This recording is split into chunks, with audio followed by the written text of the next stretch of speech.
Hello, AP Research teachers. This is Sean DeKnight reporting from his classroom at Miami High School. I want to share with you some of my favorite resources that are available to teachers through the College Board. So one of my first ones is the course and exam description. And this is a very lengthy document. I'm going to take you through just so you can see its table of contents. This describes everything you really need to know about teaching AP research. It is a 69-page document. It's available digitally. Many of you learned about it in your training to be an AP research teacher. So, and every time it gets updated, and sometimes it gets updated year to year, that's there. So one of my favorites also is the AP Research Chief Readers Report. So the one from 2020 is not out yet. It's probably going to be out in early fall. But I have the one from 2019, which gives you a summary of some of the results. But what we get here is we get comments from the people who actually rated the AP Research academic papers. And they give us some of their comments about things they noticed that students did well and things that students need to improve on and that teachers could also improve on in their teaching. This has been perhaps the most significant resource that's changed my teaching for the better. Again, that's the Chief Readers Report. Now, in the AP teacher community this year, some very saintly teacher, and I'm trying to remember exactly where this teacher's from and where this document came from. I'm going to have to log in here. So this is a methods library.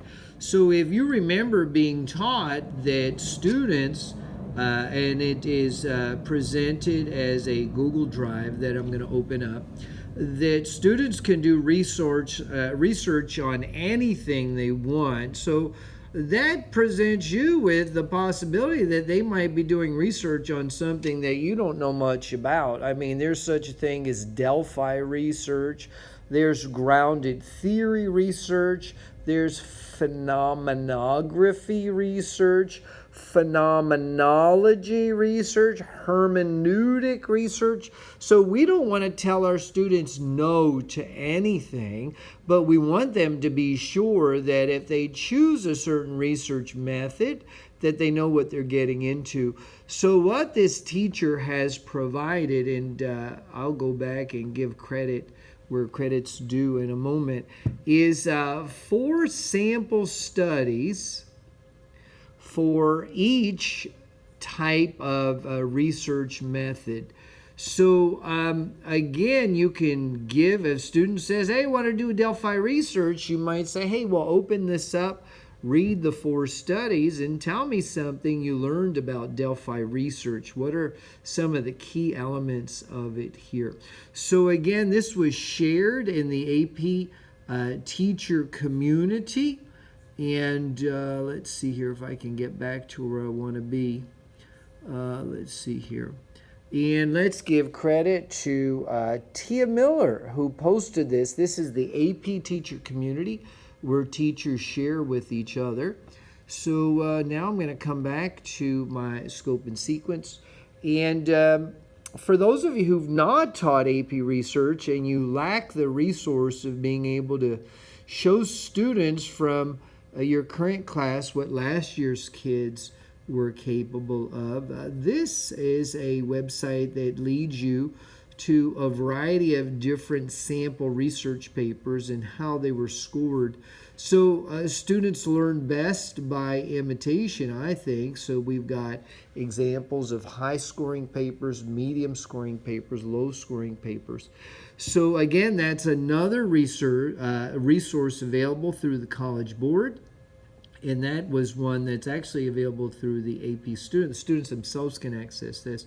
And last year, as we went into distance learning because of COVID, the College Board launched its YouTube channel for all AP subjects, and AP Research has its own. So I would say that kind of early in the year, what your students might be interested in is starting here with choosing and aligning your research method. So soon in the fall, kids will be able to identify a research question they want to come up with, but they might struggle with how exactly they want to collect that data. So this is presented by teachers that the College Board has selected. And many of the videos are quite helpful, both for teachers and students themselves. So again, teachers, I encourage you, don't be lost.